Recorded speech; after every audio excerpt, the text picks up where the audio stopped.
Antibióticos. Dentro de los antibióticos vamos a comentar en relación con la pregunta número 13 del test de primera vuelta, las infecciones por cocos gram positivos.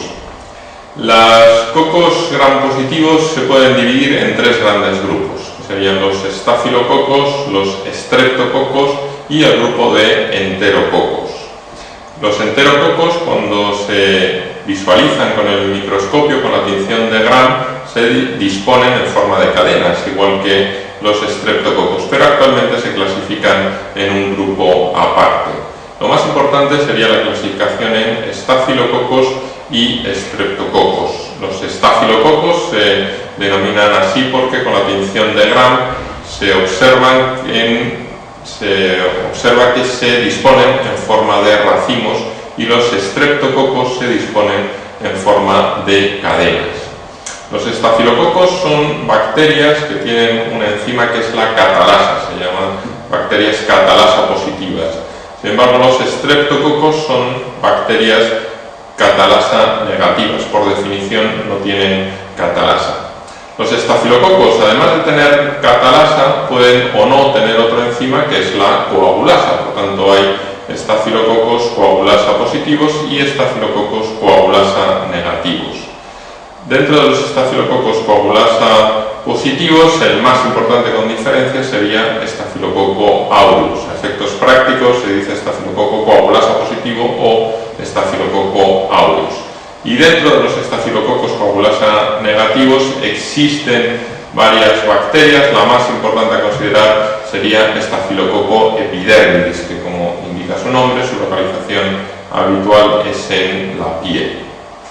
Para el tratamiento de estas bacterias, si comenzamos por los estreptococos, en general actualmente los estreptococos siguen siendo sensibles a la penicilina, incluso a la penicilina de primera generación.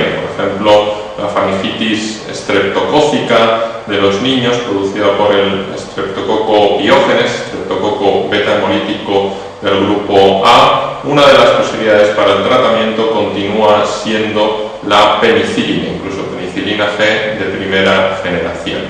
En el caso de los estafilococos, actualmente prácticamente el 100% producen una enzima que es la penicilinasa. Penicilinasa que, como indica su nombre, lo que hace es romper el anillo beta-lactámico de las penicilinas, inactivar a las penicilinas. Por tanto, para el tratamiento de los estafilococos es necesario el emplear un grupo especial de penicilinas, que son las denominadas penicilinas resistentes a penicilinasas.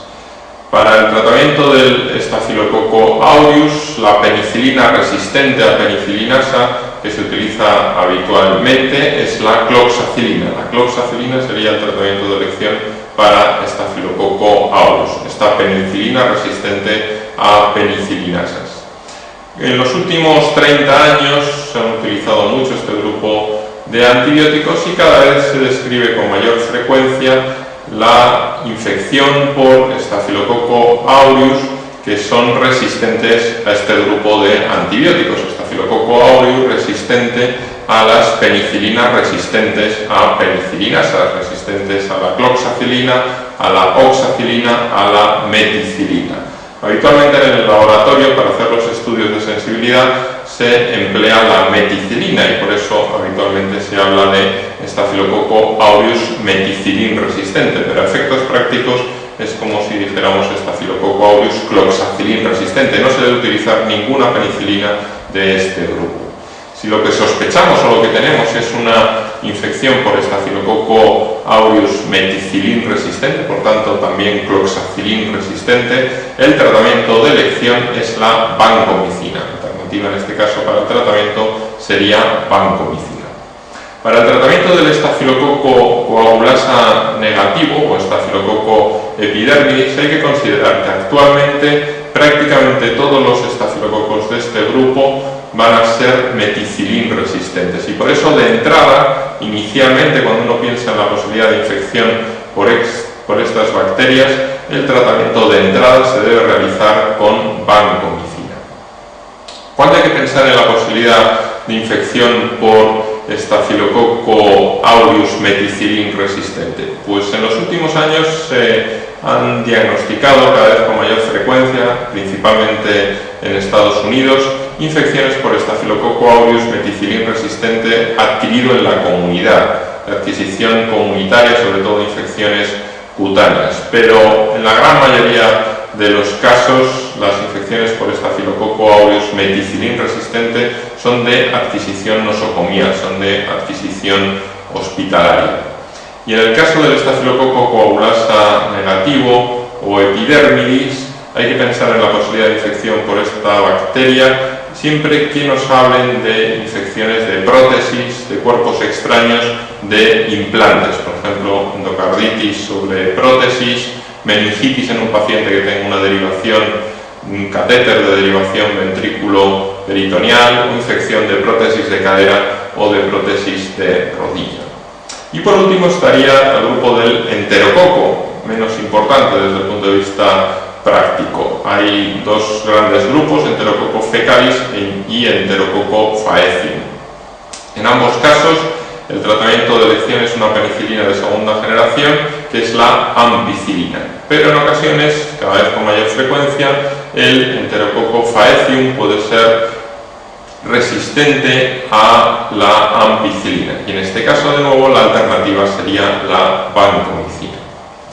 Y por último, hay un detalle importante a recordar para el tratamiento de los cocos gram positivos, y es que en los últimos años se han comercializado dos nuevos antibióticos que serían alternativas a la vancomicina. Estos nuevos antibióticos son la daptomicina, que se debe administrar por vía intravenosa, y linezolid. Linezolid tiene la ventaja de que se trata de un antibiótico que se puede administrar por vía oral.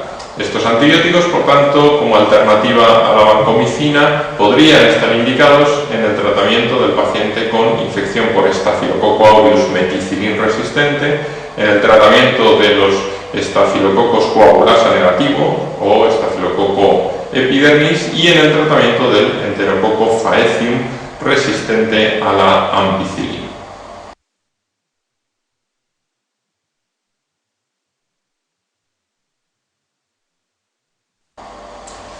Antibióticos, pregunta 19, infecciones por anaerobios, pregunta 19 del test de primera vuelta.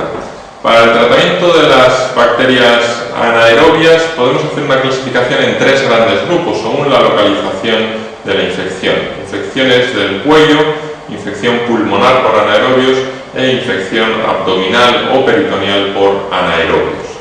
Dentro de las infecciones del cuello hay dos enfermedades peculiares a recordar, que serían la actinomicosis y el síndrome de Lemierre, producida por Fusobacterium necrophorum, la trombosis séptica de la vena yugular interna por Fusobacterium necrophorum. El tratamiento de elección de estas dos enfermedades producidas por anaerobios en el cuello, síndrome de Lemierre y actinomicosis, es penicilina. El segundo grupo es el de las infecciones pulmonares por anaerobios. En este caso, lo habitual es que los anaerobios alcancen el pulmón a través de la vía aérea, dentro de lo que se denomina la neumonía por aspiración. En la boca y en la faringe, dentro de la flora saprofita de estas cavidades, existen bacterias anaerobias que se pueden aspirar en la neumonía por aspiración cuando el contenido que debería pasar hacia la vía digestiva se aspira hacia el árbol traqueobronquial.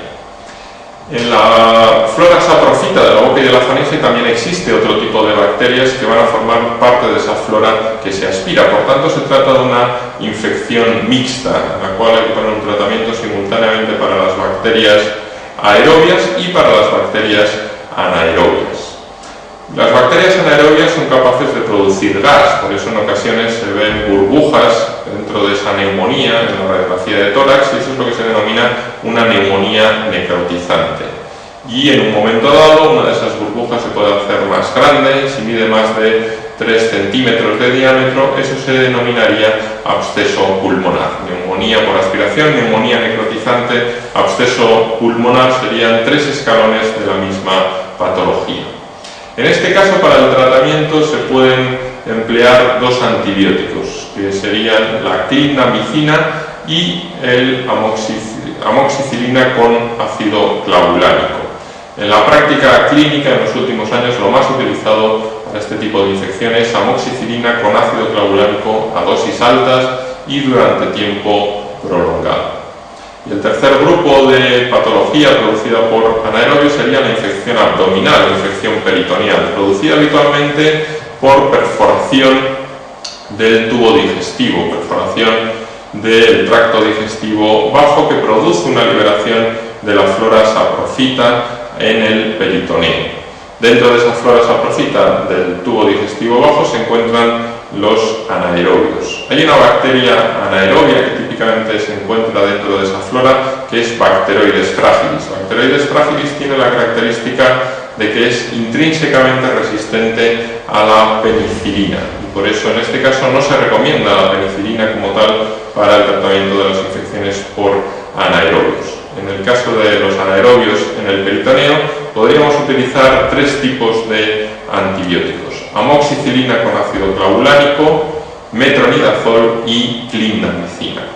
Hay que hacer la salvedad de que en los últimos años cada vez se describe con mayor frecuencia anaerobios, sobre todo Bacteroides fragilis, resistente a la clindamicina. Además de ser resistente a la penicilina, también resistente a la clindamicina, lo cual limita el empleo de este fármaco para este tipo de patología. Por tanto, infección por anaerobios en el peritoneo, actualmente los fármacos más utilizados serían amoxicilina con ácido clavulánico y metronidazol.